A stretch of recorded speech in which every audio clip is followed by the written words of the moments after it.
Irmãos, há alguns dias atrás estivemos em Sorocaba para um evento, uma festividade, e o pastor Aguiar me pediu a gentileza de que a mensagem que foi pregada lá fosse hoje, então, pregada aqui também. Então, os irmãos que estiveram conosco aí em Sorocaba, falaremos novamente aí sobre a vida de Jó, a pessoa de Jó. Então eu convido você a abrir a sua Bíblia no livro de Jó, que está lá no Antigo Testamento. Jó, capítulo de número 1. Nós vamos ver a partir do verso de número 6. Assim diz a palavra do Senhor. Certo dia, os filhos de Deus vieram apresentar-se diante do Senhor, e Satanás também veio com eles. O Senhor perguntou a Satanás: de onde vens? E Satanás respondeu ao Senhor: de rodear a terra e de passear por ela. E o Senhor disse a Satanás: observaste o meu servo Jó? Na terra não há ninguém como ele. É um homem íntegro e correto, que teme a Deus e se desvia do mal. Então Satanás respondeu ao Senhor: será que Jó teme a Deus sem intenções? Por acaso tu não o tens protegido de todos os modos, a ele, sua família e tudo que ele tem? Tu tens abençoado a obra de suas mãos, e os seus bens se multiplicam sobre a terra. Mas estenda a mão agora e toca em tudo que ele tem, e ele blasfemará contra ti na tua face. Então o Senhor respondeu a Satanás: tudo o que ele tem está sobre o teu poder, apenas não estendas a tua mão contra ele. E Satanás saiu da presença do Senhor. Vamos agora para o capítulo de número 2, verso de número 1. Outro dia, em que os filhos de Deus vieram apresentar-se perante o Senhor, Satanás também veio com eles para igualmente se apresentar perante o Senhor.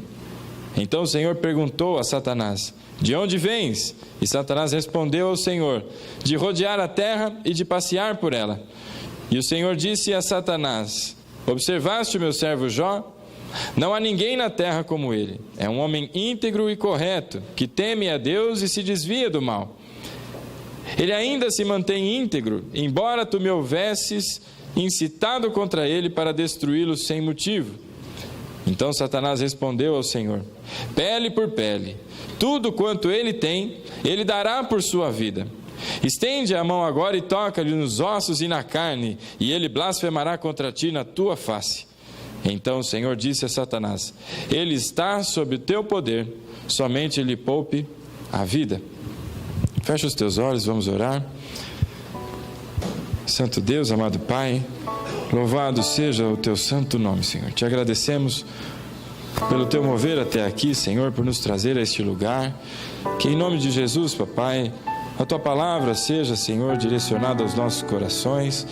Que a tua porção, Senhor, o teu alimento para nós, Pai, nos seja concedido nessa noite, que não haja impeditivos, Deus, que não haja ninguém aqui, Senhor, com as guardas levantadas e que venha impedir, Senhor, o semear da tua palavra, mas que estejamos todos preparados para recebê-la, Pai. Pedimos também que o Senhor fale, Deus, e cesse a voz do homem, que todos nós diminuamos, Pai, para que o Senhor cresça e resplandeça em nosso meio com honra, glória e poder neste lugar. É o que nós oramos agradecidos, Pai. Em nome de Jesus, amém.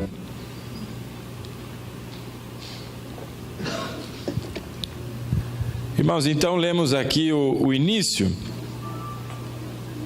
do livro de Jó, um livro que conta a história de Jó, um servo de Deus, uma pessoa muito temente ao Senhor e que, num determinado momento, começa então a passar por situações na vida que não estava prevendo. Ele não imaginava passar por essas situações, e a Bíblia conta como ele então reage a tudo isso. E no capítulo 1, lá no verso 6, nós vemos que Deus fez então ali uma reunião no corpo celestial. A Bíblia chama os filhos de Deus, então toda a criação no âmbito celestial comparece a essa reunião que Deus faz. Inclusive, a Bíblia cita, está lá junto Satanás, o diabo vai lá. E aqui vem a primeira observação que nós tiramos no estudo que fizemos aqui no livro de Jó, que O diabo, meu irmão, assim como eu e você, está sujeito a Deus. O diabo não tem poder que transcenda a capacidade de Deus. As mãos do Senhor comandam todas as coisas, inclusive o diabo, o inferno, os demônios e todas as coisas. Tudo está subjugado. E Deus faz então essa reunião, chama todo o corpo celestial, todos aparecem, imagino a imensidão dessa reunião para ter chamado toda a camada celeste ali. E Deus observa o diabo e começa então a falar com ele. E diz a Satanás: de onde você vem? E o diabo responde, meu irmão, assim como todas as coisas estão sujeitas ao poder de Deus, o diabo responde: eu estava aí dando uma volta na terra, estava aí rodeando a terra. E é engraçado a gente notar esse tipo de situação, porque o diabo, meu irmão, a Bíblia diz que ele fica dando voltas e por volta das pessoas, buscando uma oportunidadezinha só, uma brecha para entrar na vida das pessoas, para entrar na vida e no cotidiano das famílias e começar então a sua ruína, a sua obra de destruição. O diabo olha para Deus e responde: eu estava dando voltas na terra, eu estava rodeando lá. E eu comentei na ocasião, meus irmãos, que depois de Deus, talvez a pessoa que mais conheça de você, da sua vida e da sua família, seja o diabo. Ele está ali dando voltas, dando passeios, ele é um turista na terra. E ele está buscando uma única oportunidade para entrar na sua vida e causar um dano terrível, se não um dano que não se corrige mais. Então é importante, meus irmãos, que você primeiro entenda isso, que as pessoas têm medo do diabo, as pessoas têm medo às vezes de ficar no escuro, porque sei lá o que vai acontecer, porque o olho começa a ver vulto, aquelas coisas aradas todas. Meu irmão, você é filho do Rei dos Reis, sobre você está a bênção do Senhor, e não há mal algum que possa lhe tocar, se Deus assim não permitir. O diabo está debaixo dos nossos pés, diz a palavra. E ali então Deus pergunta para ele: onde você estava? E ele responde: eu estava ali circundando a terra, estava dando uma volta na terra. E Deus pergunta para ele: você viu meu servo Jó? Esse é um homem íntegro, fiel. Esse é aquele que, olha, não se curva diante das coisas do mundo, da tentação, mas ele se mantém firme na palavra. Esse é um homem íntegro. E aí o diabo começa a dialogar com Deus. Veja, o diabo não sai falando com Deus das coisas, mas o diabo responde ao que Deus pergunta. E quando Deus fala sobre Jó, o diabo começa a trazer algumas questões diante de Deus. E que essas mesmas questões, meu irmão, são trazidas nos dias de hoje, sobre a minha vida e sobre a sua vida, sobre a rotina da igreja, sobre o povo chamado povo de Deus. E Deus coloca ali diante do diabo uma pergunta: você viu meu servo Jó?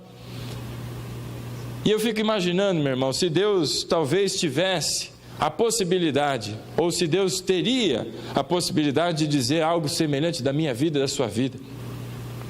Você viu o meu servo ali? De uma vida íntegra, firme, fiel, faça chuva ou faça sol. Muitas pessoas já... Basta uma dificuldadezinha, meu irmão. Basta um vento simples, que a primeira coisa que faz é olhar para o caminho da rua e começar a mirar nas coisas do mundo, meu irmão. Basta um ventinho de nada, que a primeira coisa que faz, sabe o que é? É voltar para a escravidão do Egito.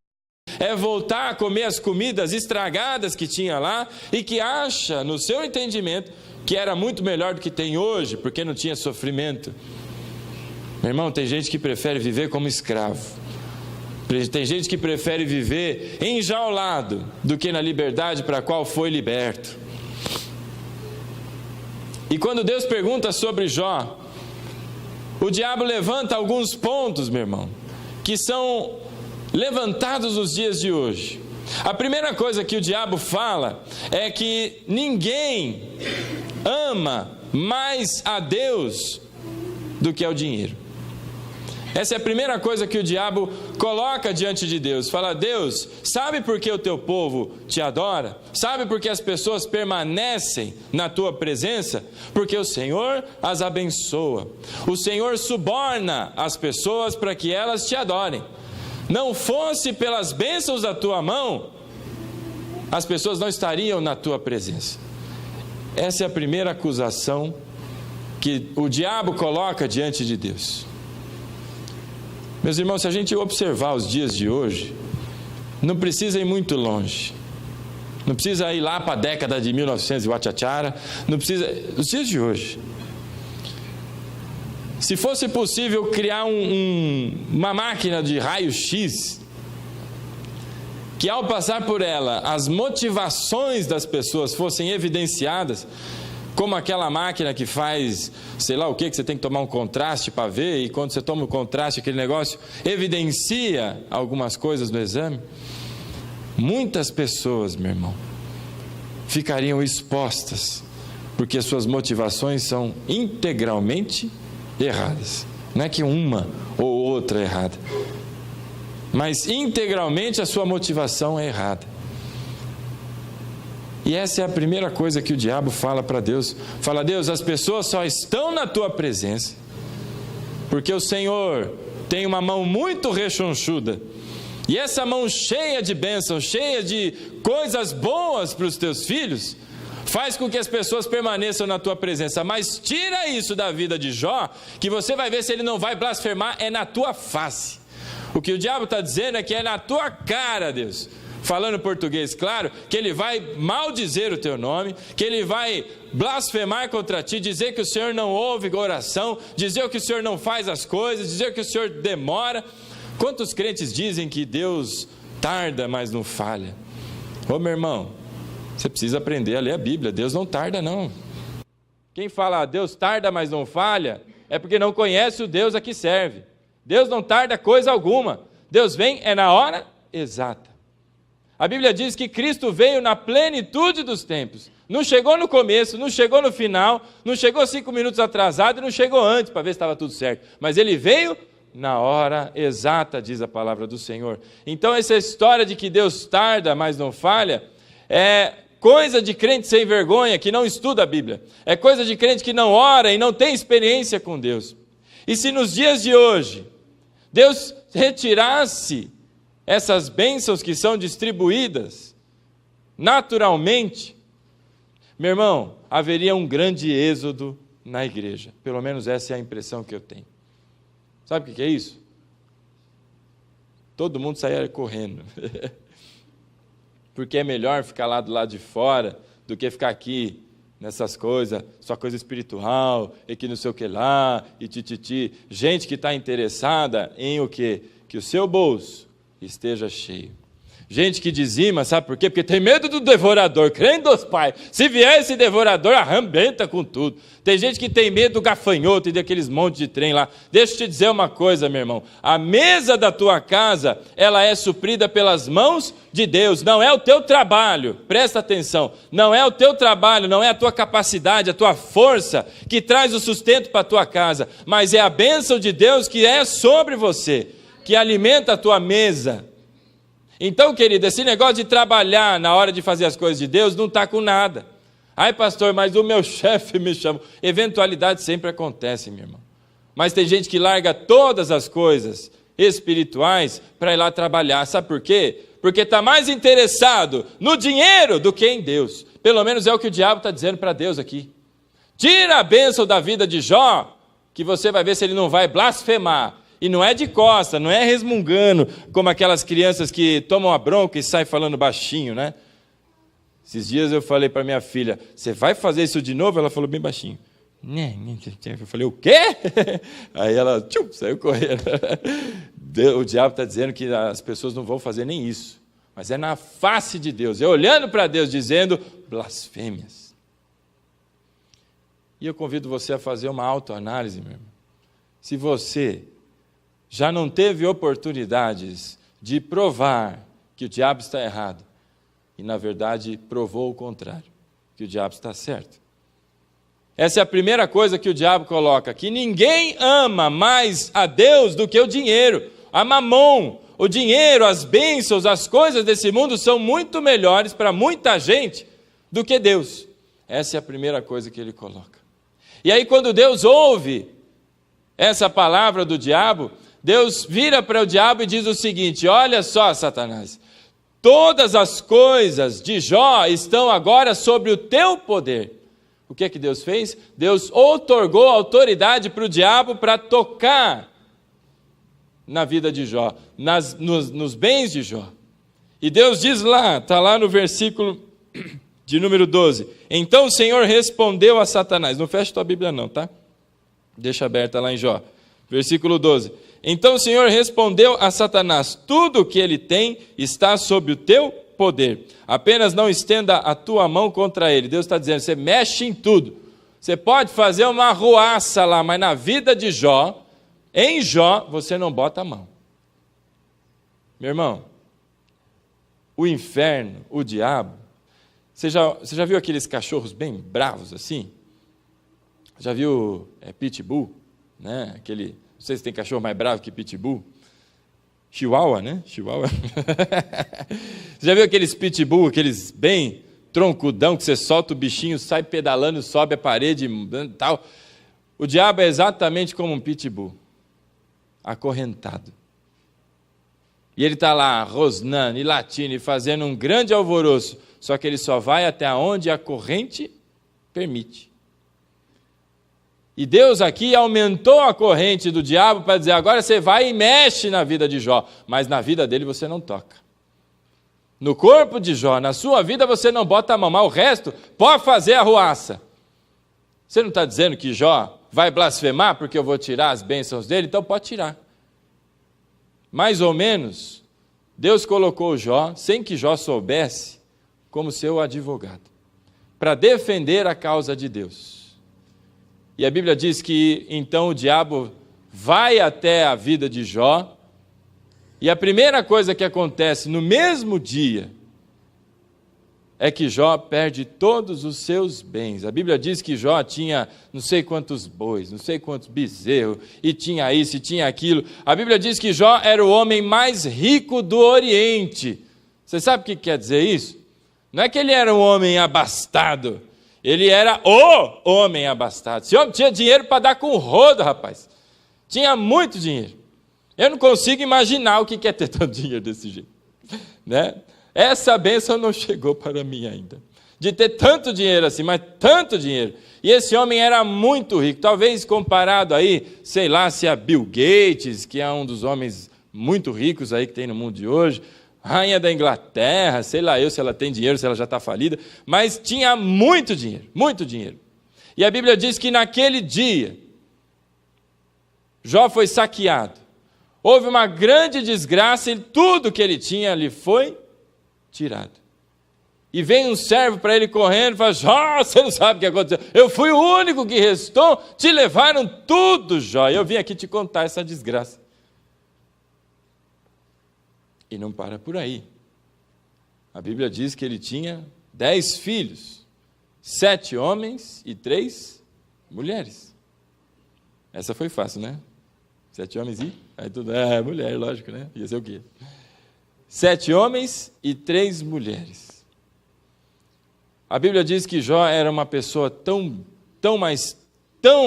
cuidadosa, zelosa com a sua família, que ele acordava mais cedo para fazer as ofertas ali diante do Senhor, as suas orações, não só para ele, para a sua vida, mas também por seus filhos. E imagina você ter 10 filhos, sendo você muito rico. Será que os seus filhos ficariam juntos? Será que seus filhos seriam irmãos mesmo? Como aquele que um se preocupa com o outro, aquele que vai à casa do outro. Às vezes, por muito menos, tem gente que fica anos sem falar com seus familiares. Às vezes, por causa de uma porta que bateu errado, achou que bateu na minha cara, que já não fala mais. Conheço histórias de gente muito rica, que os filhos ficam se degladiando para ver quem vai ficar com a herança. A Bíblia diz que os filhos de Jó se reuniam com muita frequência Um dia na casa de um, outro dia na casa de outro, e eles iam lá, agora o churrasco é aqui em casa, hein? Aí o outro, agora é da noite do açaí é na minha casa. Aí todos eles iam se reunindo, e eles neste dia estavam reunidos na casa do irmão mais velho. Todos eles, todos os filhos de Jó. Meu irmão, perceba que às vezes a gente tem deixado com que as coisas do mundo tenham muito mais valor do que a nossa família. E os nossos filhos, que talvez não sejam tão, com exceção do Sandro, né? Que não sejam tão numerosos quanto os de Jó. O Sandrão tem 6, né? 6? Acertei? Olha! Às vezes não conseguem se encontrar para um almoço, para um aniversário. A nossa família tem muita importância. E Jó demonstrava isso nas suas atitudes. E naquele mesmo dia, no dia em que ele perdeu todas as coisas materiais que ele tinha, sua fortuna, os seus bens, animais, cachorro, a Ferrari que ele tinha lá da época, foi tudo embora. E naquele dia, uma grande catástrofe acontece e os seus 10 filhos, os 10 de uma única vez, morrem. Morreram todos eles. De uma única vez.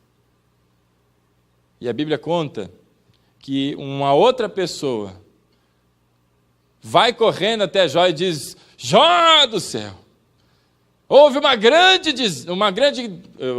grande desastre, uma grande ruína aconteceu e os seus 10 filhos, todos eles morreram tudo de uma vez só. Eu fui o único que sobreviveu e vim aqui te contar essa desgraça. Ele tinha acabado de receber um servo que veio dizer que ele tinha perdido tudo. Em seguida veio outro dizendo que ele perdeu os filhos. Como você reagiria a essas notícias? Eu não sei você, mas eu fico me analisando. Esses dias o cara falou que ia instalar a internet lá em casa. Num dia, ele não foi, foi no outro. Rapaz do céu, que nervo que me deu aquele negócio. Como a gente fica alterado, eu vou ligar lá, eu vou xingar todo mundo, porque vai ser o quê?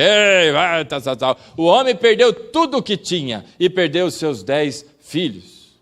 Meu irmão, não passa na minha cabeça a dor do coração de um pai ou de uma mãe ao perder os seus filhos. O ciclo natural da vida qual é, meu querido? São os filhos sepultando os seus pais. Não passa pela minha cabeça qual seja a dor, o aperto. E aquele homem perdeu 10 de uma única vez. E perdeu toda a sua fortuna. Qual seria a sua oração? Qual seria a sua reação? A gente observa de Jó, e sobre esses pontos que eu queria tratar com todos vocês nessa noite. Sobre as lições que Deus nos ensina através da vida de Jó. A primeira coisa que Jó responde, aí na sua Bíblia, no capítulo 1, no verso 21, por favor, não feche a sua Bíblia. Capítulo 1 de Jó, no verso 21.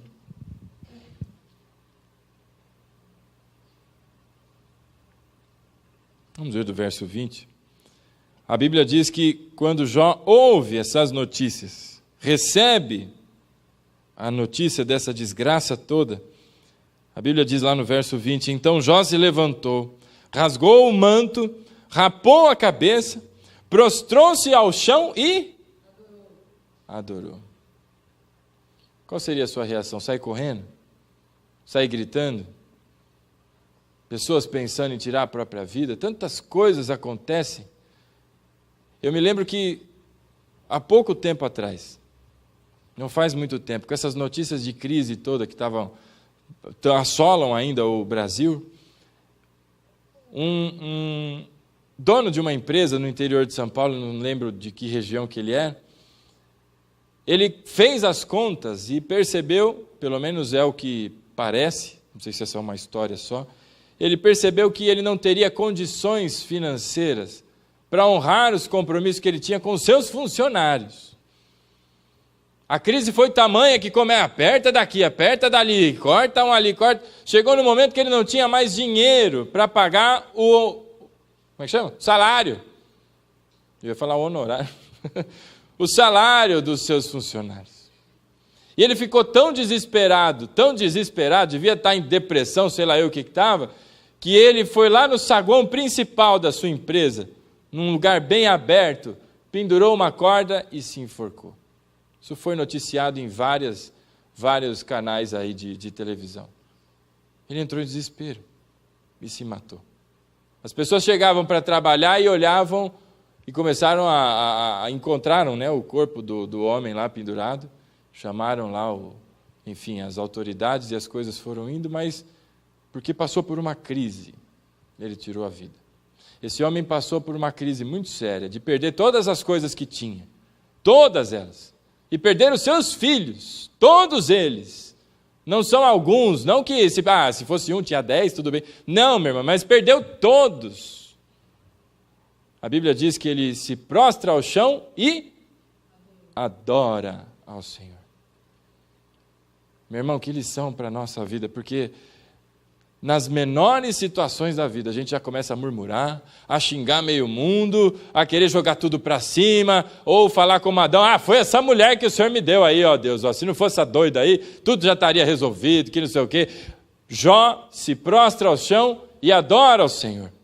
Mas olha o que ele responde, ao saber que perdeu tudo que tinha. Versículo 21. Ao prostrado ao chão, adorou e orou. Eu saí nu do ventre da minha mãe e nu voltarei para lá. Você faria essa oração? O que Jó está querendo dizer, meu irmão, é que eu não tinha nada. Deus me acrescentou. E agora eu não tenho nada de novo. Não tem problema nenhum. Eu cheguei nu e nu eu vou embora. É como se diz o caixão, não tem gavetas. Ninguém leva nada dessa vida. Esses dias eu vi no Facebook o sepultamento de um senhor, ele era tão apaixonado pelo carro dele, que ao invés de um caixão, colocaram ele sentado no carro e içaram o carro e sepultaram ele com o carro e tudo lá dentro. Aí alguém escreveu assim, quem disse que não se leva nada? Meu irmão, vai corroer, vai estragar junto com os restos mortais dele, aquilo lá não foi para lugar nenhum. Não se leva absolutamente nada. Jó disse, nu eu cheguei e nu eu vou. Então eu não tenho nada, não me importa o dinheiro. Isso aí que foi dito, de que eu só sirvo ao Senhor por causa do dinheiro, está errado. Não é por isso. Agora, quantos teriam a capacidade de se prostrar diante de Deus e adorar e orar a Deus? Eu vim nu e nu eu voltarei. Ao invés de dizer, Deus, eu quero o que é meu, eu quero de volta o que é meu. Deus restitui, Deus faz isso, Deus faz aquilo. Está dando ordem para Deus. Um bando de pessoas que não conhecem o Deus a quem serve. Jó conhecia Deus, e por isso ele disse, nu eu vim e nu eu voltarei. Não são as coisas materiais, meu irmão. Mas o que importa é Deus. E o diabo disse para Deus, ninguém ama mais ao Senhor do que ao dinheiro. Eles amam, na verdade, o outro Senhor, que é Mamon. E Jó aqui com a sua oração, prova para Deus que o diabo está errado. Não são as bênçãos que vieram da mão de Deus que o fizeram adorar a Deus. Mas ele ali, naquelas condições, sem nada, sem R$1 no bolso, sem nem aquele cartãozinho lá, como é que chama? Aqui em Osasco é o bom, né? Sem o bom para pegar uma condução, sem nada, a Bíblia diz que Jó se prostra diante de Deus, no chão, e adora o Senhor. Mas ele não para por aí. Meu irmão, ele acabou de sepultar os seus 10 filhos. Ele soube que ele saiu do topo do mais rico do mundo para o menos rico do mundo, o que não tinha nada, absolutamente nada, e volta do cemitério sepultando 10 filhos. E ele continua a oração, porque ele não acabou de orar, nós não acabamos de ler. A continuidade diz assim, o Senhor deu e o Senhor tirou. Bendito seja o nome do Senhor. Meu irmão, você teria capacidade de orar desse jeito? Você teria capacidade de ter essa fé tamanha, essa experiência com Deus tamanha que lhe mantém firme diante de uma condição como essa, de enfrentar a falência financeira. Aos olhos do mundo, Jó era falido. E perder os seus 10 filhos e dizer, o Senhor deu, o Senhor tirou, bendito seja o nome do Senhor. Meu irmão, de novo, não passa pela minha cabeça, eu não tenho ideia E a minha oração é que Deus aparte esse troço de mim. Porque, meu irmão, perder a sua família. E orar desse jeito, o Senhor deu, o Senhor tirou. Bendito seja o nome do Senhor. Quantas lições preciosas. Só aqui Jó nos ensina. E a Bíblia diz que, depois de tudo isso, Deus reúne novamente, Deus faz uma reunião geral lá, Assembleia Geral, chamou todo mundo, chama os anjos, querubins, chama lá, e junto quem que vem? O capeta vai junto. A Bíblia diz que Satanás está lá também, de novo, Deus chamou. Ah, mas tem essa, vou, não vou, não tem essa não, Deus chamou, vai. Não tem opção. E o diabo não teve opção, foi para lá. E Deus vai até Satanás e pergunta de novo, e aí? Onde você estava?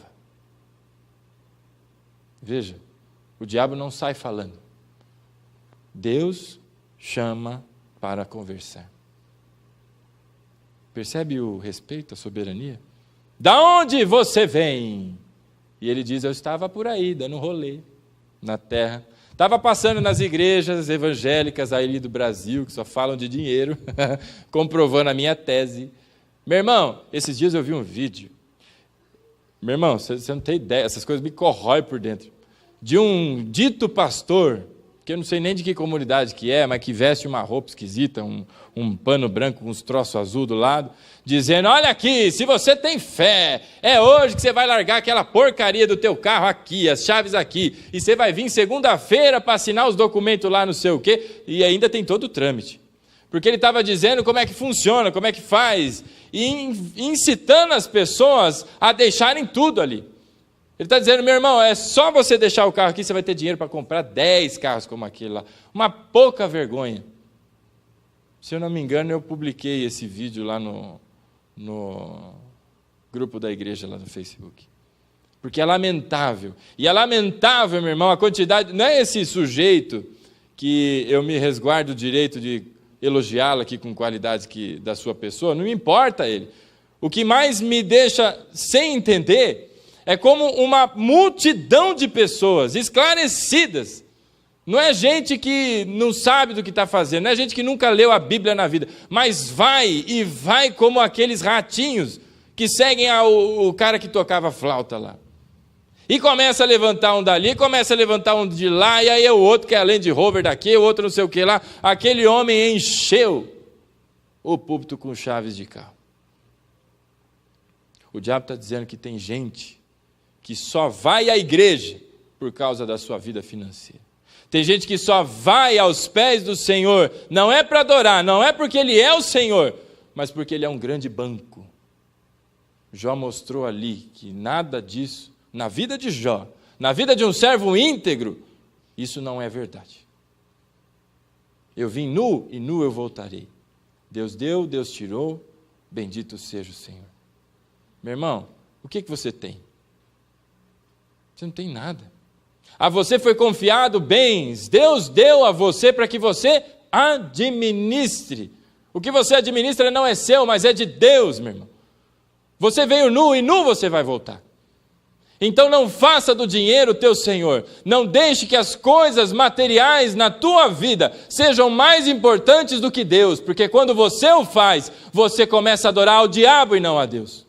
Quando você dá mais valor às coisas financeiras, aos teus bens, a ser e a poder e tantas outras coisas, sabe o que você faz? Você deixa de adorar a Deus e adora ao diabo. Você deixa de ser um filho de Deus e passa a ser um filho do diabo, meu querido. Aí, pastor, mas eu já estou salvo. Meu irmão, você vai viver a vida miserável, sabe por quê? Porque você está vivendo e sendo miserável. Mesmo sendo filho de Deus, vai passar pela miséria, porque preferiu adorar deuses que não existem, do que adorar ao Rei dos Reis, o Senhor dos Senhores. A Bíblia o tempo inteiro nos ensina que essas coisas todas não têm valor. Foi pregado aqui no domingo passado. Quem esteve aqui e ouviu as palavras do pastor Álvaro, entende exatamente o que eu estou dizendo. Um dos versículos que eu guardo no meu coração com muito carinho é Lucas 9, verso 23, que diz que quem quiser me seguir, Jesus falando, negue-se a si mesmo. Tome a sua cruz. E aí depois vem. Tem gente, meu irmão, esperando ganhar na cena. Tem gente esperando ser promovido para começar o seu ministério. Essas coisas todas não têm valor nenhum. O que tem valor, meu irmão, é a tua vida espiritual. É a tua vida diante de Deus. Isso tem valor. E aí, nessa segunda reunião, Deus vira e fala: e aí, Satanás, onde você estava? Por onde você andou? Eu estava lá rodeando o mundo. E aí, Deus faz a mesma pergunta, parece o mesmo diálogo. E ele vira: você viu lá o meu servo Jó? Você não falou que se eu mexesse lá e cutucasse, ele ia blasfemar na minha cara aqui? E aí, cadê? Você me incitou contra ele à toa, sem motivo algum. E ele se manteve íntegro. Passou na prova. E aí o diabo traz a segunda situação diante de Deus. A primeira, ele diz que ninguém ama mais a Deus do que o dinheiro. As pessoas ficam lá todas cheias de mimimi por causa da sua vida financeira e esquecem de Deus. Aí ele traz a segunda, que ninguém ama mais a Deus do que a sua própria família. Não, a segunda é a família. Meu irmão, primeiro o dinheiro, depois a família. Esse homem perdeu os 10 filhos. Paz, o que tem de gente que não vai à igreja por causa da mãe, por causa do pai, porque o que é mais comum, pastor, você chega lá, né? Porque geralmente é quando o pastor liga, ou quando o pastor vai falar. Esse é o lado ruim de ser pastor, sabia? Que você vai cumprimentar, as pessoas acham que você já está cobrando, e não está, você só foi falar oi, e o cara: pastor, eu não vim na igreja domingo, sabe o que aconteceu? E já chega se justificando. Sabe o que aconteceu, pastor? Na hora que eu estava para sair, mas olha, eu já tinha colocado a bota, já tinha colocado a calça, já tinha passado perfume, mas na hora que eu estava para sair, você não sabe quem chegou na porta de casa. Chegou minha mãe, ou chegou minha família, não sei de onde, veio lá do Ceará. Quem é do Ceará aí? Veio lá do Pará, veio lá do Paraguai. Quem é do Paraguai? Tem algum paraguaio aí? Chegou, bem na hora que chegou. O que o diabo falou para Deus é que ninguém ama mais a Deus do que a sua própria família. E aí eu convido você a fazer uma análise, querido. Se até aqui, dessas duas coisas, alguma coisa dentro da tua consciência, porque Deus promove esses esclarecimentos em nós. É só a gente orar e pedir ao Espírito Santo que nos ilumine. Sabe aquele troço que a turma chama revelação? É o Espírito Santo colocando uma lanterninha de LED, assim, pim, na sua cabeça e mostrando algumas coisas. Se até aqui você se identificou com alguma coisa, meu irmão, é momento de se arrepender, porque maior do que o dinheiro, sim, e assim, não é que é maior, é de longe, mas muito longe, não tem comparação. Maior é Deus, meu irmão. Maior do que todas as coisas é o Senhor, Ele é soberano. E quantas pessoas não vão à igreja por causa do filho? Aquelas mães que são as corujonas, que, porque eu tenho que cuidar do meu filho, porque eu sei o que lá. Meu querido, você tem tempo para cuidar do seu filho. Você tem tempo para cuidar do teu marido, você tem tempo para cuidar da tua esposa, a tua família é importante, óbvio que é, querido. Aqui é a Igreja Batista da Família, essa é a nossa bandeira, mas a família não está acima de Deus, Deus é acima de todas as coisas, mas tem gente que move essas prioridades ali e se justifica. Quantos não chegam e falam: pastor, eu não vou à igreja porque eu tenho que ficar com a minha família, eu tenho que ter tempo de qualidade com a minha família. Então você vai arrumar tempo de qualidade com a sua família e também arrume tempo de qualidade com o teu Senhor. Porque você tem família, porque você tem o Senhor. Você tem alguma coisa nessa tua vida porque Deus te deu. Então se você prioriza outras coisas acima de Deus, você não está adorando ao Senhor, você está adorando qualquer outra coisa. E a Bíblia diz que esse mundo jaz aonde, meu irmão? É no maligno. E quem é o maligno que jaz nesse mundo? Qual é a potestade que domina este mundo, meu irmão? É o diabo, rapaz. Então, se você não está adorando a Deus, você está adorando qualquer outra coisa que pertence ao diabo. Perceba quão sérios são as coisas de Deus e a gente trata com desdém. Você tem tempo para tudo nessa terra. A Bíblia diz lá em Eclesiastes que há tempo para todas as coisas debaixo do céu. O firmamento que Deus criou um troço chamado tempo, ao qual Ele não está preso, mas eu e você estamos. E esse tempo que a gente diz 24 horas por dia, é tempo suficiente para que você se organize. E tenha tempo para trabalhar, porque a Bíblia diz também lá em Provérbios 6,6, vai ter com a formiga, seu preguiçoso. Ou seja, filho de Deus não é vagabundo não, filho de Deus trabalha, e trabalha sério, para valer. Tem tempo para trabalhar, você tem tempo para curtir a sua família, você tem tempo para curtir os teus amigos, você tem tempo para fazer todas as coisas. Eu gosto de assistir tal coisa, eu gosto de ir em tal lugar. Você tem tempo para tudo isso, e também tem, principalmente, tempo para o Senhor. Aí quando a gente fala tempo para o Senhor, o que vem à cabeça? Domingo. A Bíblia diz que na viração do dia, todos os dias, na viração do dia, Deus ia lá ter com Adão e com Eva. Todos os dias todo dia é dia de comunhão com Deus, meu irmão. Todo dia é dia de se alimentar na presença de Deus. Mas a gente negligencia, acha que é só o domingo. Só o domingo, Pai. Só o domingo, Deus. Eu tenho 7 dias na semana e só dedico 2 horinhas, que é o do domingo, para o Senhor. Começa a avaliar a tua vida para ver se o diabo tem razão quando olha para a tua vida. Perceba que Jó foi colocado como advogado e nem sabia. Ele nem tinha ideia de que Deus ia falar com ele de tal maneira como foi falado. Ele não tinha nem ideia. Então, a segunda coisa que o diabo coloca ali é que ninguém ama mais a Deus do que a sua própria família. E o que ele quer dizer com isso é dizer o seguinte, que as pessoas vão fazer tudo para a sua família, vão fazer tudo para o seu dinheiro, em detrimento das coisas de Deus. Ou seja, Deus, você é segundo plano, segundo, terceiro, quarto, às vezes o último plano. Mas primeiro vem o meu dinheiro, primeiro vem a minha família. E eu quero te dizer uma coisa, família não é muleta para crente sem vergonha, porque os olhos de Deus estão em todos os lugares. Você precisa parar de negligenciar essa tua vida espiritual, querido. A tua família tem uma importância sim, sem dúvida nenhuma, mas ela nunca vem acima de Deus. Nunca, jamais. Pastor, o senhor é radical demais.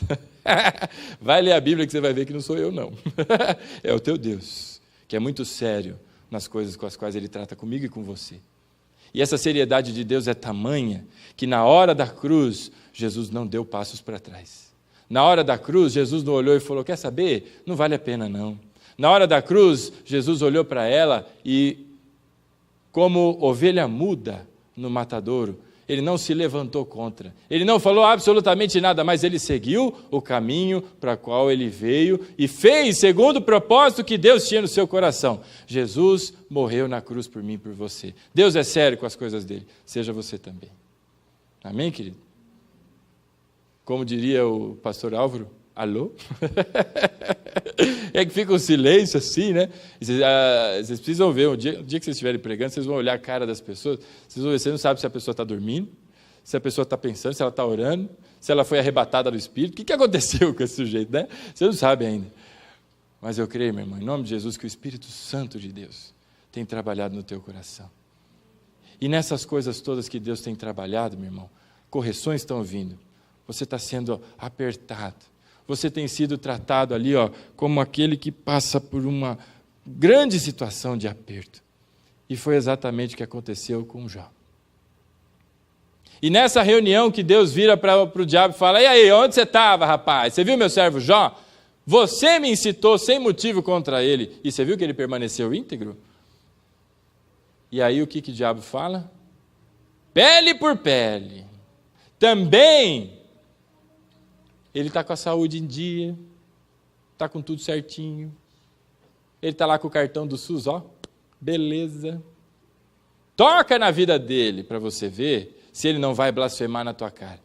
Primeiro é o dinheiro e a família, não deu certo. O diabo olha e fala, mas também ele está vivo, ele está com saúde, está tudo beleza, né? Uma pessoa que está com saúde boa, né? Perdeu tudo, trabalha e ganha de novo. Uma pessoa que está bem de saúde, perdeu os filhos, né? Arruma com a mulher lá, procura e tem filho de novo. Agora toca a vida dele lá. Toca na saúde. Só uma hemorroidazinha. Só uma berebinha na orelha dele lá, você vai ver. Né? E aí o que acontece? A palavra de Deus diz que Deus vai até o diabo e diz para ele o seguinte, tudo na vida de Jó está sob o teu poder. Só poupa-lhe a vida. Você sabe o que Deus falou para o diabo?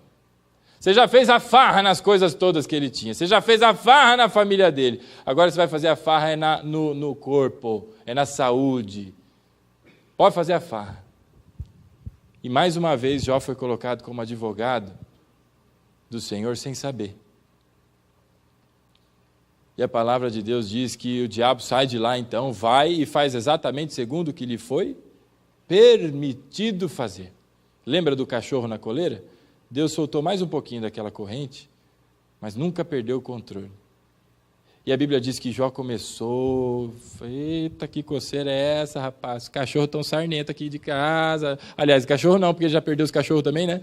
Isso, tudo morreu, mas ficaram a sarna aqui. E ele começa a se coçar, e aí começa a criar uma bolha de pus enorme, aquele negócio, quando ele vê outra aqui, e ele não vem se coçar com as suas próprias unhas e começa a procurar, acha um pedaço de caco ali de cerâmica e começa a roçar na sua pele, de tamanho era o incômodo da coceira que ele tinha. E a Bíblia diz que o cheiro era tão ruim que a sua esposa não conseguia chegar perto. O hálito de Jó era terrível, que ele não conseguia conversar com as pessoas, e ele estava ali numa condição terrível. Não é que ele ficou gripado, meu irmão. Não é que estava com uma dorzinha de cabeça e não foi para a igreja.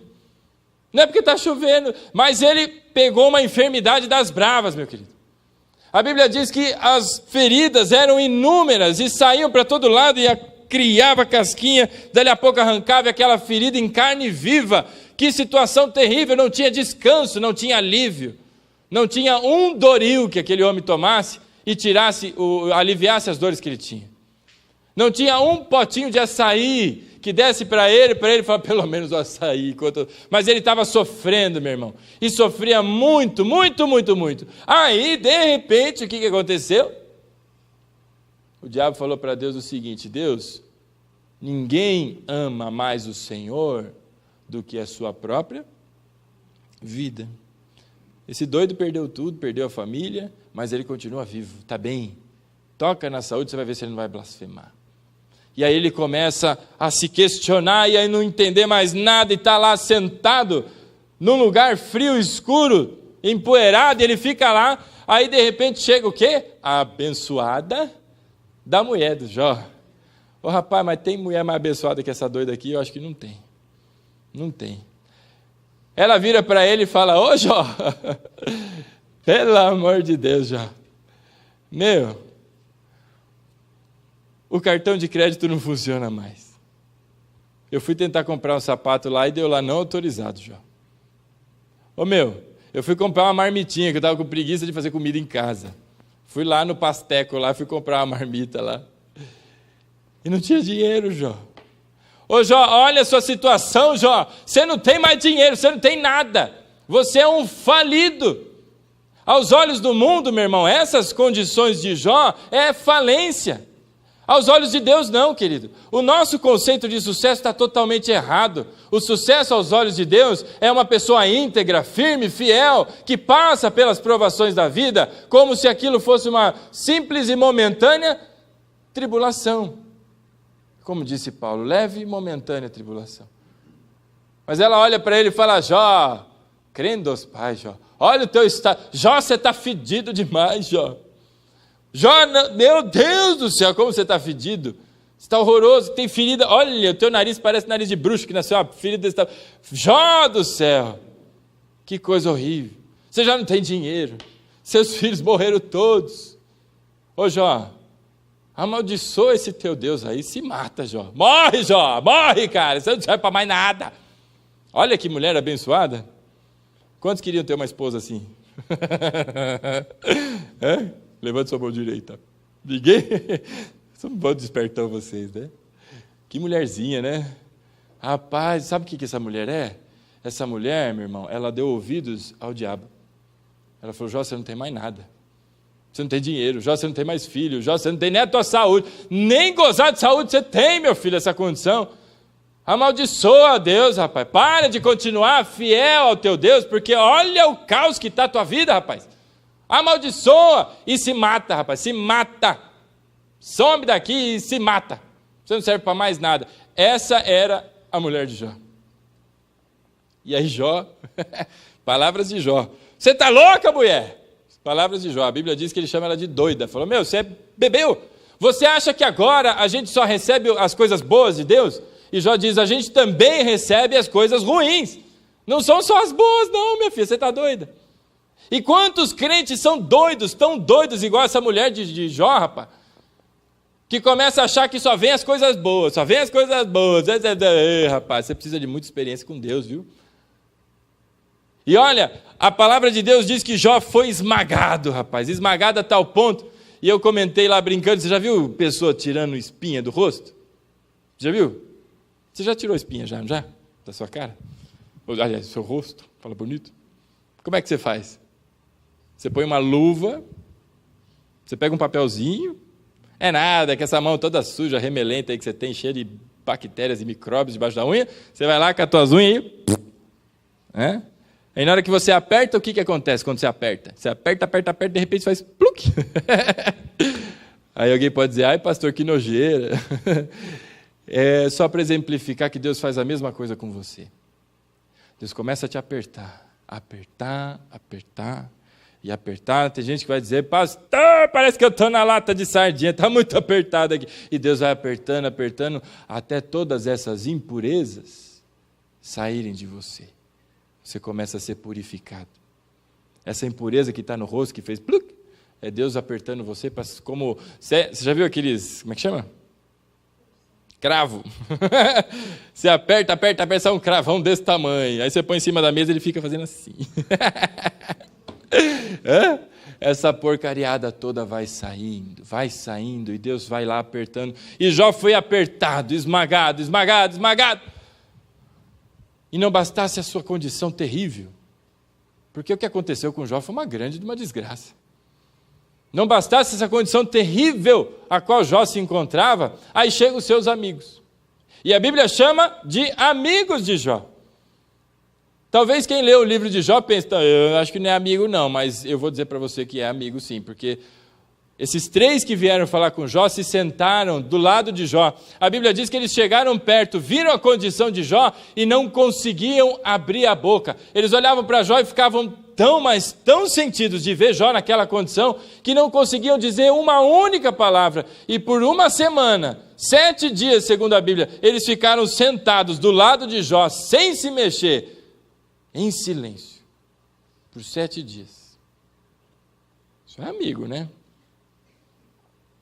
Eu não sei se eu passaria 7 dias sentado do teu lado sem falar nada. E eu acho que eu sou teu amigo. Você passaria 7 dias do meu lado se eu estivesse bem fedido, né? Soltando aqueles pum bem fedorento, com um bafo de onça, a bufa, né? Fomos comprar uma pizza lá, e a irmã falou, a mulher da loja lá, qual é a pizza aí? Falei, essa daqui, ó, é de rúcula com mussarela de bufa. Não é de bufa, rapaz, de búfala. E a mussarela é da búfala, né? Porque o búfalo não deve conseguir tirar leite, né? Eu imagino, né? Você sentaria do meu lado por 7 dias e ficaria lá quietinho, se compadecendo da minha condição? Por 7 dias eles ficaram lá. E aí passam-se os 7 dias, o primeiro amigo vira e fala, ei Jó, esses 7 dias aí eu comecei a analisar aí a tua vida, e eu estou achando que você está em pecado, filho. Você perdeu tudo, perdeu a família, e está nessa condição tenebrosa. Estou achando que você está em pecado, rapaz. Você devia se arrepender, Jó. E Jó olha para ele e fala, você está de brincadeira comigo. Eu não fiz nada, eu sou inocente. E aí o amigo dele pode ter dito, né? Aí é da minha parte agora. Mas todo mundo fala que é inocente. Todo mundo fala que é inocente. E Jó começa a discutir com seus amigos. E ele está ali naquelas condições, ainda tem que discutir teologia com os amigos lá. Porque os amigos falam, rapaz, você não manja tanto assim de Bíblia, não. Eu manjo de Bíblia e estou te dizendo, você está em pecado. E aí o Jó fala, rapaz, para. Eu sei tanto de Bíblia quanto você, se não sei mais. E não estou em pecado coisa nenhuma, eu sou inocente. E ele começa a se defender. E naquela angústia se levanta o segundo amigo e diz, é isso mesmo, aquele cara tem razão. Alguma nhaca você fez. E tem mais, você era muito rico. Para ser rico desse jeito, com certeza você explorou as viúvas, você não deve ter pagado o 13º dos teus funcionários, eu acho que você embolsou o FGTS, alguma nhaca você fez, senão você não estaria nessa condição. E Jó fica ali, mas ele vai que vem, e não bastasse tudo aquilo, ele ainda tem que ouvir dos seus amigos. Todas essas groselhas e baboseiras. E no meio dessa coisarada toda, ele começa a dizer, mas Deus, por quê? Por quê? Por quê? Sabe, querido? A Bíblia diz que em nenhum instante Jó pecou, e em nenhum instante de toda essa situação, Jó atribuiu ao Senhor culpa pelas coisas. Esse questionamento todo que ele fez, Deus não enxergou aquilo como um pecado. Deus olhava para a vida de Jó em silêncio. A Bíblia cita mais de 36 questionamentos que Jó fez, se não 36 exatos. Mas por que, Deus? Quanta gente dizendo, mas por que? Justo eu sou filho de Deus. Ai, mas justo eu, que fui lá e ajudei tantas pessoas, que eu sou tanta caridade, eu e aquilo e tudo mais. Meu irmão, Deus não respondeu a Jó. Você está em oração aí? E por alguma coisa muito importante da sua vida, até agora você não ouviu nada? Deixa eu te dizer uma coisa, bem interessante inclusive. Jó orou. Os amigos de Jó oraram. Talvez aquela louca da mulher dele também tenha orado. E sabe o que aconteceu? Deus não respondeu. Deus não respondeu. E ficou um grande silêncio. A Bíblia diz que no silêncio Deus opera. Tem um louvor que diz que no silêncio tu estás. Meu irmão, às vezes o silêncio é tão mais dolorido, tão mais ensurdecedor do que todos os ruídos que a vida pode provocar em cima de você. O silêncio de Deus. E não bastasse ter perdido tudo, ter perdido a família e ficar naquela condição miserável de saúde, Deus não respondeu a Jó. Aí você pode dizer, poxa vida... E chega um determinado momento que ele já está lá nas últimas, lá com aqueles seus amigos. Uma manda ele morrer. O outro diz que ele está em pecado. O outro diz que ele é ladrão, que ele foi lá, deu uma desses políticos que passam a mão em tudo e ficou rico. E aí ele se defender no meio daquilo lá. De repente Deus começa a falar com Jó. Finalmente Deus rompe o silêncio e começa a falar com Jó. E para as 30 e tantas perguntas que Jó fez a Deus, Deus fez outras 70, mais de 70 perguntas para Jó. E Deus perguntou para Jó, Jó, aonde você estava quando eu coloquei e estendi ali com a minha mão o firmamento, as estrelas? Onde você estava quando eu coloquei limite no mar, Jó? Aonde você estava quando eu criei todas as coisas? E 70 outras perguntas Jó recebe de Deus, sem responder uma só das dele. Jó não foi respondido. E ao passo em que Deus questionava a Jó, e questionava a Jó, e questionava a Jó, Jó foi percebendo com quem que ele estava falando. Com ninguém menos do que o Senhor de toda a glória. E à medida em que Deus vai perguntando coisas a Jó, gradativamente, Deus vai colocando Jó no seu devido lugar. Jó vai encolhendo, e Deus vai crescendo. Ao final de tudo isso, Jó finalmente aprende uma lição muito importante, que às vezes eu e você ainda não aprendemos. E por isso estamos aí como Jó. Mas por quê? Mas por que comigo? Aí que não sei o quê, e tudo mais. Meu irmão,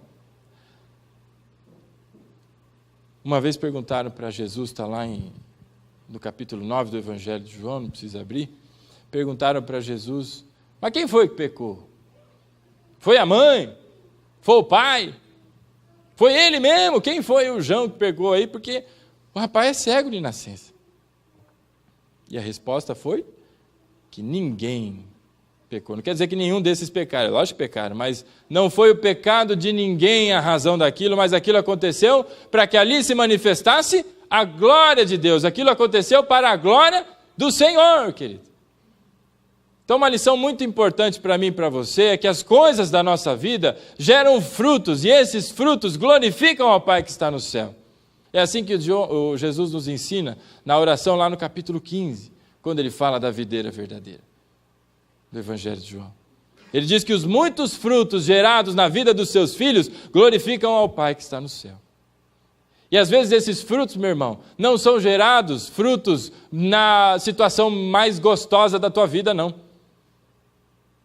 Talvez muitos deles, se não a grande maioria, ou quem sabe a totalidade, são gerados, sabe aonde? Num período em que a igreja chama de deserto. Num período em que há um silêncio muito grande. Num período onde tudo parece ter dado errado.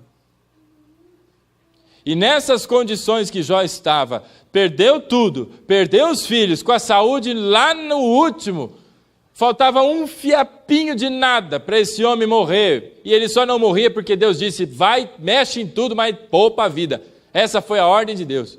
Faltava um fiapinho de nada para aquele homem morrer, tamanha era a condição miserável de saúde que ele se encontrava. E nestas condições, depois de ouvir Deus falando e não respondendo nenhuma das suas perguntas, ele aprendeu uma lição que a gente precisa aprender também. Vai para o capítulo de número 42 do livro de Jó.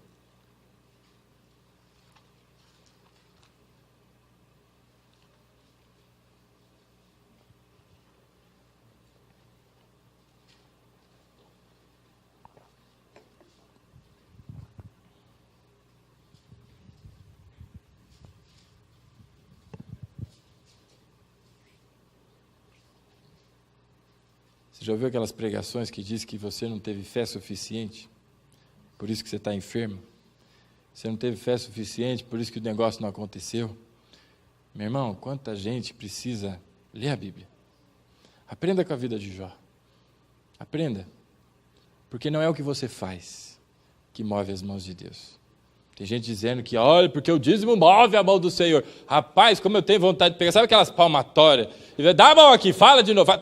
Fala de novo, até para o sujeito aprender, rapaz. Porque não é o que você faz, meu irmão. Deus, com a sua graça, te abençoa, querido.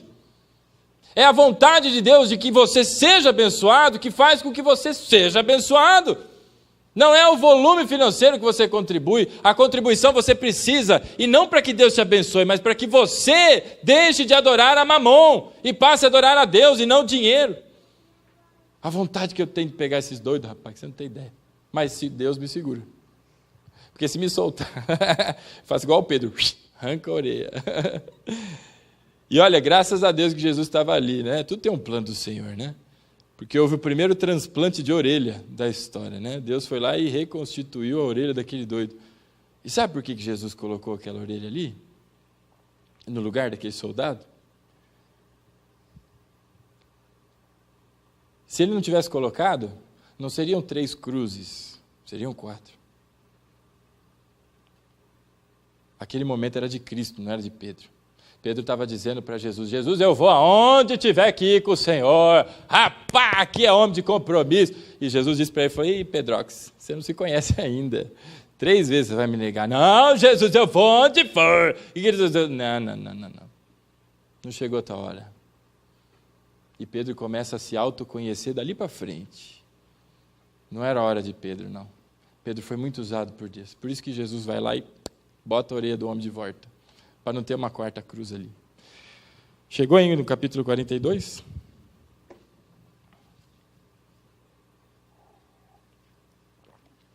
Depois das muitas coisas que Deus fala para Jó, Jó se levanta, se arrepende e de novo começa a orar ao Senhor. E olha como ele ora. Capítulo 42, verso 1.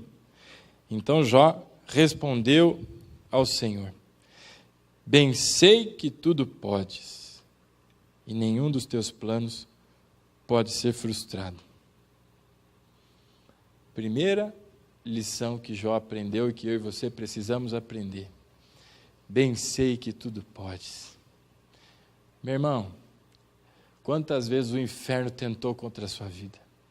Quantas vezes o diabo tentou e vai diante de Deus e fala, está vendo, mas é por isso, é por aquilo, e situações têm acontecido, mas Deus tem preservado a tua vida. Deus não deixou que o mal tome conta. O motivo pelo qual o mundo ainda existe, meu irmão, é porque as mãos poderosas de Deus têm segurado o mal. Bem sei que tudo podes, meu querido. Essa é a primeira lição que Jó aprende, no meio de todo aquele sofrimento. Deus pode todas as coisas. Eu estou falando com o soberano, rapaz. Não é qualquer um, não. Mas é o Deus todo-poderoso. É o Deus de milagres, é o Deus do impossível, é o Deus que movimenta céus e terra em meu e em seu favor, querido. Esse é o Deus que nós servimos. Bem sei que tudo podes. Não há nada que as mãos de Deus não possam realizar, não tem quem consiga. Você já viu o jogo de basquete, quando o cara vai jogar, vai um outro doido lá e bota a mão e segura a bola? Não tem quem consiga segurar as mãos de Deus. Se Deus se movimenta, primeiro porque o mundo inteiro, o universo e tudo que foi criado se silencia. Segundo que Deus vai lá e executa segundo a sua boa, perfeita e agradável vontade. Nada foge dos planos do Senhor. Nenhum dos teus planos é frustrado, meu querido. Então o plano de Deus na sua vida não acabou. Não é frustrada a obra de Deus na sua vida. Ai, pastor, mas está ruim. Ai, mas está difícil. Ai, mas não sei. Tá, e vai talvez ficar pior. Mas continue adorando ao Senhor, o Deus da tua salvação. Continue louvando ao Senhor, continue aos pés da cruz, porque bem sei que tudo podes. Meu irmão, tem gente que acha que Deus deu uma barbeirada ali, né? Eita! Tanta coisa também, né? Ô, rapaz, quantas bilhões de pessoas tem nesse mundo aí? Ô, Deus cuidar da vida de cada um ali, rapaz, é muita coisa, né?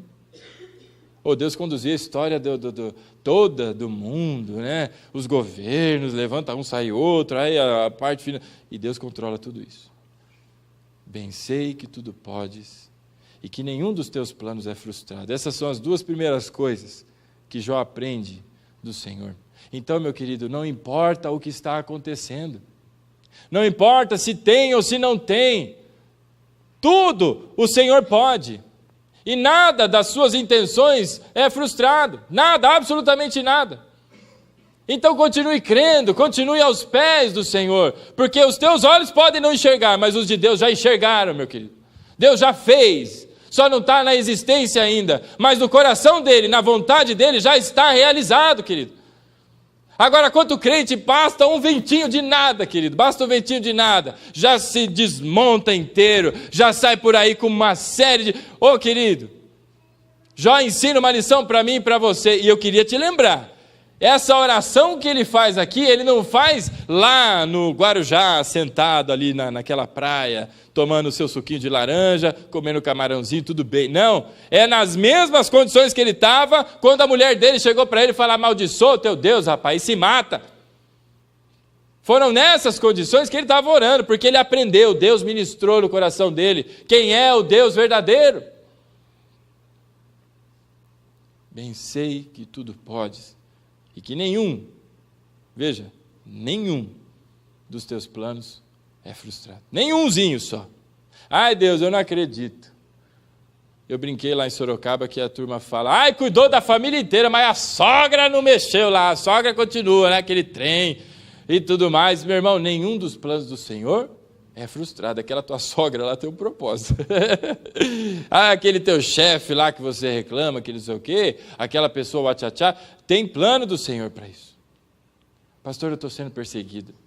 Pastor, o senhor não sabe o que estão falando de mim. Pastor, o senhor não viu? Ai, pastor, porque eu vi, abri o documento, abri aquele envelope, vi aquela notícia. Meu irmão, nenhum dos planos do Senhor é frustrado. Você conhece a Deus, querido?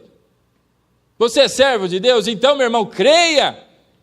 A mão de Deus não é mirrada, ela não se fechou, Deus não pôs a mão no bolso, ela continua sendo como sempre foi. E por que você acha que Deus agora não tem mais poder para fazer as coisas que tinha? E por que você está desistindo? Quanto crente decepcionado, né? Tem até livros aí que saem aí, decepcionados com a graça. É até engraçado de ver. Como se decepciona com a graça? Sabe por quê? Porque não conhece a Deus ainda. Porque quando conhecer a Deus como Jó conheceu, sabe o que vai fazer? vai adorar o Senhor e dizer: bem sei que tudo podes, meu amado. Essa situação aqui, Pai, é leve e momentânea tribulação. Isso aqui não é nem sombra. Olha, Pai, naquele dia glorioso, mas não vai ter choro, não vai ter ranger de dente, não tem doença, não tem nada, não tem cobrança. Mas todos os dias, a toda a eternidade, nós passaremos louvando ao Senhor. Nada se compara ao que Cristo fez por você na cruz, querido. Pensei que tudo podes, meu amado. E nenhum dos teus planos é frustrado. Está estranho, está esquisito? Esquenta não. Nada saiu do controle de Deus. Absolutamente nada. O teu descontrole é uma coisa. Agora, Deus nunca presenciou descontrole. Tudo continua rigorosamente seguindo a ordem das suas mãos poderosas. Essas foram as duas primeiras lições que Jó aprendeu. Versículo 3 diz: quem é este que sem conhecimento obscurece o conselho? De fato falei do que não entendia, coisas que me eram maravilhosas demais e eu não compreendia. Sabe o que Jó está dizendo aqui? Gente do céu, sabe o que eu descobri? Que até agora eu falei um monte de groselha e estou aqui questionando a Deus, mas por quê? E aquele drama todo diante de Deus. Mas eu estava falando de coisas que eu não tinha a menor ideia. Eu não tinha a menor ideia, eu não tinha conhecimento do que eu estava falando. E continuo não tendo, porque Deus não respondeu até agora. Mas falei de coisas que eu não conhecia. Quantos de nós, nas orações, e louvado seja o Senhor, porque o seu Santo Espírito geme com gemidos inexprimíveis, porque nós não sabemos orar, Ele intercede por nós. Louvado seja o Senhor. Quantas pessoas ficam aí falando e dizendo para Deus. Eu me lembro muito bem de uma ocasião minha, tá? E eu estou falando isso porque eu sei, falo com propriedade. De um dia que eu disse para Deus, um dia muito difícil para mim. Eu falei para Deus: nunca mais eu boto um pé em qualquer púlpito que for, nunca mais da minha boca o Senhor vai ouvir eu dizendo da tua palavra, eu pregando o teu evangelho, mas nunca mais. E eu estava dizendo isso porque eu estava passando uma situação muito difícil. Sabe infantilidade? Não volto mais, não brinco mais, a bola é sua, toma ela, não quero mais, não volto mais. E naquele mesmo dia, Deus me mostrou o que mostrou para Jó, quem manda em todas as coisas, quem é o soberano, quem é que obedece e quem é que manda. Naquele mesmo dia, minutos depois, querido, eu aprendi a minha lição. Então a gente fala muita coisa do que a gente não sabe. A gente se indispõe porque a gente não sabe, fala groselha, é criança, é gente infantil que ainda não tem experiência com Deus. Agora, quando começa a viver e conhecer a Deus, meu irmão, faz como Jó. Estava falando de coisa que eu não compreendia. Sabe o que é isso? Arrependimento. Arrependa-se nessa noite. Arrependa-se, querido. E esses pensamentos esquisitos, essas palavras esquisitas que vêm, começa a rejeitar isso, querido. Lembra-se que o seu Deus pode todas as coisas. O teu Deus, tá? Pode todas as coisas. Lembre-se que nenhum dos planos dele se frustra. Nenhumzinho. E até o final das coisas, a consumação de todos os séculos, acontecerá tudo segundo a regência poderosa de Deus. Então lembre-se disso quando você estiver naquelas orações esquisitas, né? Que você se coloca naquela posição de vítima, aquela coisa esquisita. Lembre-se das lições que Jó aprendeu. E no versículo de número 5,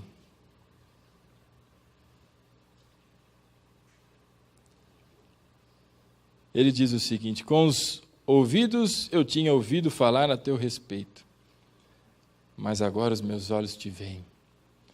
Meu irmão, que momento precioso na vida de Jó. Deus, até agora eu tinha ouvido falar do Senhor, de como o Senhor é poderoso, das coisas que o Senhor faz, dos milagres, parou o mar lá não sei aonde, fez não sei o quê, deu emprego para não sei o quê, fez tanta coisa, mas agora eu não ouço mais falar, agora os meus olhos, Pai, te veem, os meus olhos foram abertos. Esse é o resultado de quem se arrepende. Esse é o resultado de quem reconhece a soberania de Deus. Os olhos são abertos, querido. E finalmente ele começou a enxergar, não mais aquelas condições que ele tinha, todo ferrado lá na sua saúde, com bolha de pus para tudo que é lado, aquele cheiro horrível. Não era aquilo que ele estava vendo, mas ele estava vendo ao Senhor. Os olhos de Jó agora enxergavam ao Senhor. Espiritualmente os seus olhos foram abertos, querido. Que nessa noite, em nome de Jesus, os teus e os meus sejam abertos também. Porque a vida não está fácil, não. É verdade. As coisas estão difíceis, mas nada disso é impeditivo para que a gente continue adorando ao Senhor. Continue fazendo a obra que nos foi dada. Louvando a Deus e não culpando ao Senhor. Não culpando a Deus e as outras coisas, mas... Agora, Deus, eu não como mais esses alimentozinhos. Não é? Molenguinha, papinha. Agora tem alimento sólido para mim. Os meus olhos te veem. Louvado seja o Senhor. Meu irmão, isso é um nível novo de relacionamento com Deus. É um nível elevado, meu irmão. É deixar essas coisinhas de lado e subir um degrau ou alguns degraus na presença de Deus. Agora os meus olhos te veem. E para encerrar, querido, depois que Jó aprendeu essas lições preciosas, que a minha oração é que eu e você também aprendamos essas lições. Depois de tudo isso, você conhece a história de Jó, a não ser que você não saiba. A Bíblia diz que Jó foi abençoado novamente. E lá no versículo de número 10 do capítulo 42, a Bíblia diz o seguinte: e depois Jó intercedeu pelos seus amigos. Depois que Jó entendeu todas as coisas, depois que Jó foi ministrado pelo Senhor, depois que Jó foi posto no seu devido lugar, sabe o que aconteceu com ele? Ele saiu da posição da vítima, meu querido, e começou a interceder pelos seus amigos. Sabe quais amigos, querido? Aqueles lá que estavam dizendo que ele estava em pecado. Aqueles lá que estavam dizendo que ele tinha roubado não sei quem lá. Aqueles amigos. Ele começou a interceder por seus amigos. E a Bíblia diz, aí no versículo 10 que você está lendo, que quando ele começa a interceder por seus amigos, o Senhor o livra. Vamos ler lá? E depois que Jó intercedeu pelos seus amigos, o Senhor o livrou e lhe deu em dobro de tudo o que ele possuía antes. Sabe quando Jó foi liberto? Quando ele começou a interceder. Porque quando você intercede, meu irmão, você não tem tempo de ficar com aquelas picuinhas com aquela pessoa, você está intercedendo por ela. Você não tem tempo de ficar, ai, mas aquele irmão... Não, você está lá dizendo, Pai, abençoa aquele irmão, em nome de Jesus. Você não tem tempo agora de ficar numa posição de vítima, mas você está intercedendo por alguém. A Bíblia diz que quando Jó começou a interceder, ele foi liberto. Olha que lição preciosa, meu querido. Isso não é fórmula mágica para você. Eu vou começar a interceder e meus males vão sair daqui todos. Mas aprenda uma lição. Independente de como estejam as coisas, interceda. Não fica aí preso nesse pensamento de vítima. Lá em Gálatas, no capítulo 5, a Bíblia diz que nós fomos libertos, e para a liberdade nós fomos libertos. Tem gente voltando para a cadeia e não quer sair de lá, rapaz. Jesus já quebrou aqueles grilhões todos, abriu a porta e falou, vai, seja livre. E o doido fica voltando para lá. Começa a interceder, se liberta, meu irmão, perdoa as coisas aí, vai em frente, interceda mesmo, vai, porque foi quando Jó intercedeu.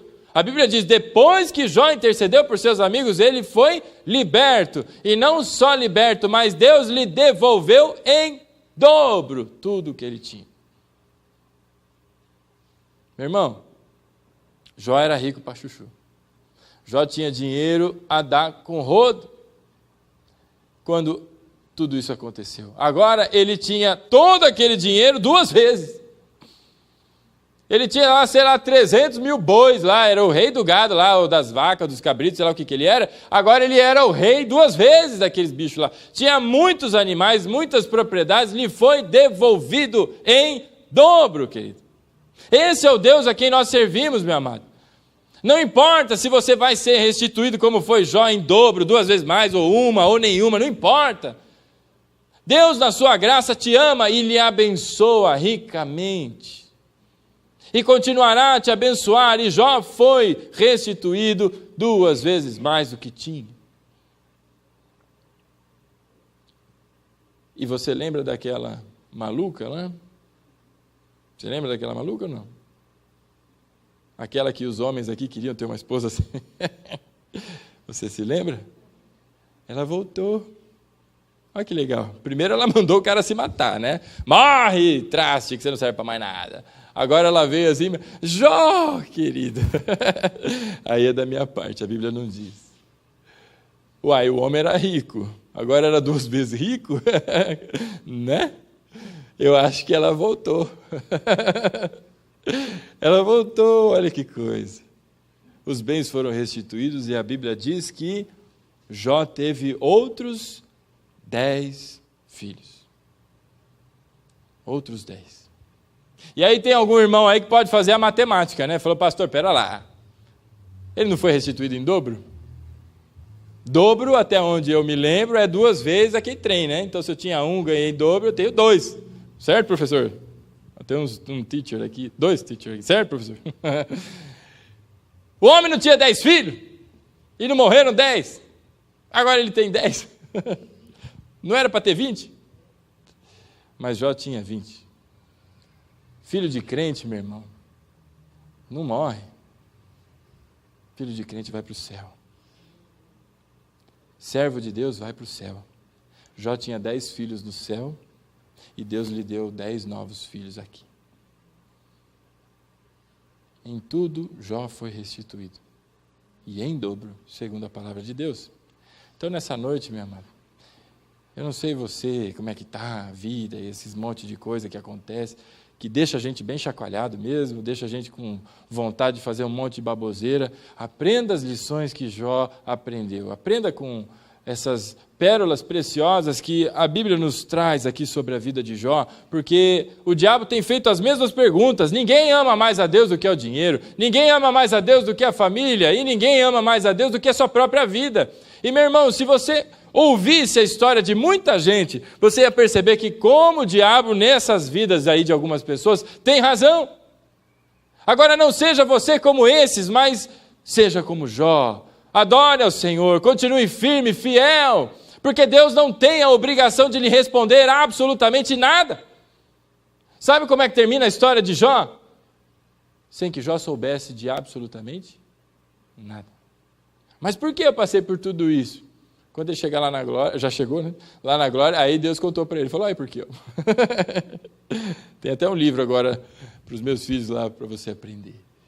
Jó não soube de nada, Deus não tem a obrigação de lhe responder. E talvez Deus não queira lhe responder realmente. Mas o que Deus faz é restaurar. O que Deus faz é trazer de novo, trazer existência, renovar, fazer novas todas as coisas. Deus não tem a obrigação de te responder.